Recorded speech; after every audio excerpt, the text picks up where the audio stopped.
gen. I am replacing the old Rough Country steering rack with Skyjacker to match everything up.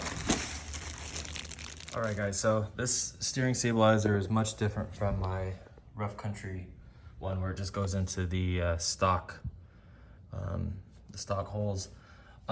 So this is the bracket. I just kind of had to figure this whole thing out as I was doing it.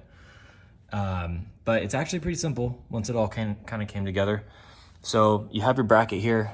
You take out the 2 bolts holding the idler arm up here. So you got 1 and 2, and this, you just line it up with it. But these holes that come in the bracket here line up perfectly with how it's going to line up. So you just grab the spacer that they supply you right here, put that in between with the stock washers. That's just what the directions were saying. And then put in their bolts with their nuts, tighten it down, bam. And right now I just loosely have the steering stabilizer on this side because that's how it's gonna go. And then this one was a little odd too. I was trying to figure it out, but there's those U-bolts. You just wrap them around so it holds on to the tie rod bar. And now I'm just gonna go ahead and tighten this all down, and then this will go right here. So that's where I'm at so far. Let's get to it. All right, and there you have it. The Black Max Skyjacker steering stabilizer is now installed. The video I was actually watching, because I couldn't find an install video for these stabilizers that were really thorough. The only one I could find was on a double one.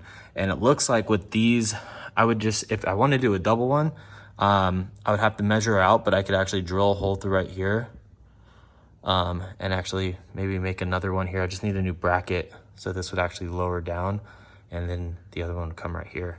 I'm assuming, but that's just from what I was seeing on other kits, and it looks like this kit looks very similar to them. So anyway, this is the single off-road stabilizer.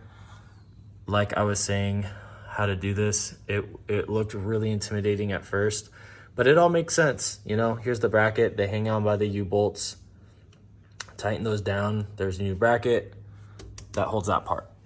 This part, take out those 2 bolts, put on the spacer, this hangs, put it through here, bam, there it is. So a little bit more to do with this one than my Rough Country one. But overall, pretty easy install. If I wanted to do it again, I'd probably do it in like 20 minutes. Honestly, it really wasn't that difficult. So, more tedious than anything else. So, shout out to Skyjacker. I am stoked to have all Skyjacker suspension on here.